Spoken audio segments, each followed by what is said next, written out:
China's new national security law is already starting to impact the Catholic education system in Hong Kong. The Diocese of Hong Kong has sent a letter to nearly 200 schools asking them to explain the provisions of the new law and encourage patriotic values to students. The law came into effect on July 1st. Joining us to talk more about this issue is Benedict Rogers, human rights activist and writer. Thank you so much for joining us today, Benedict. So I would like to start off by talking about the law. We know the 4 types of criminalization, but what are the penalties for anyone convicted under the law? Well, the penalties vary. It is an incredibly draconian law that essentially criminalizes contact with foreign political groups. So that can mean Hong Kong people who talk to someone like me or talk to foreign parliamentarians or journalists. And then there are the categories of subversion and sedition. And the penalties vary between up to 10 years, but in some cases up to life imprisonment. How has the Chinese government tried to introduce the recent security laws to Catholic schools in Hong Kong? Well, this is particularly alarming. First of all, the Chinese government has imposed this law on Hong Kong itself and really fast-tracked it through the National People's Congress and imposed it at the beginning of July.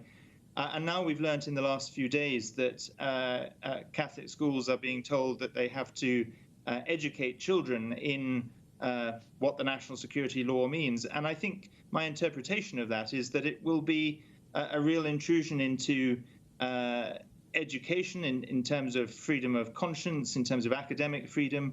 And it's an effort really to, in effect, brainwash children in Hong Kong along the Chinese Communist Party's lines. We've already seen books being withdrawn from libraries, including school libraries, books that are regarded as sensitive.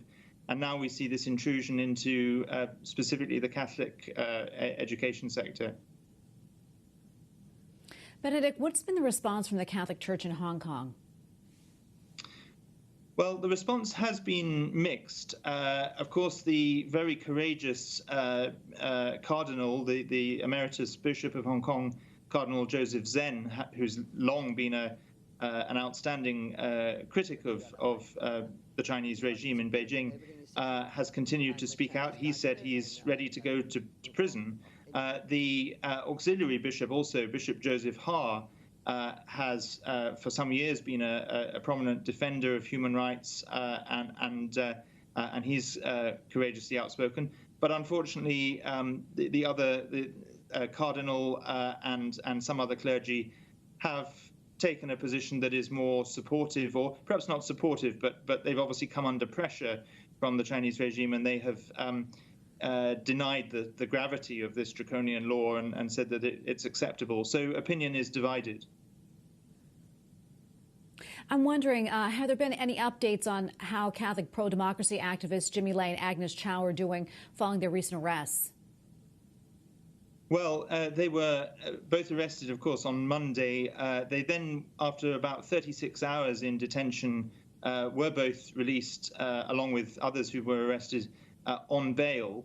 And there were amazing scenes of Jimmy Lai going to the newsroom of his newspaper, the newspaper he founded and owns, the Apple Daily, which is the only pro-democracy Chinese language newspaper in Hong Kong. And he was greeted and welcomed very emotionally by his staff after being released on bail. But of course he faces, and Agnes Chow faces, a trial that could lead to very severe prison sentences. Benedict, we only have a few minutes, but I'm wondering, what are the prospects on religious freedom in Hong Kong in light of the current relations between the Vatican and China?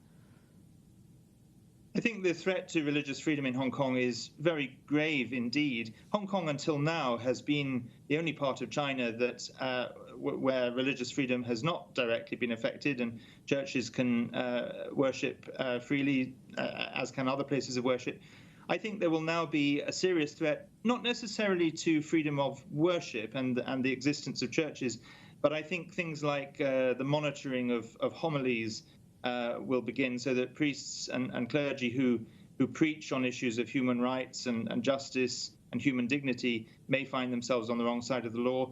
Churches that have taken part in candlelit prayer vigils during protests, given shelter to protesters, may find themselves in trouble. So, I mean, the reality is wherever freedom itself is eroded, religious freedom is affected too, and Hong Kong's freedoms are being dismantled by the day, and that will include religious freedom. Well, Benedict, thank you so much for your time and for your analysis today. We really appreciate it. Thank you very much.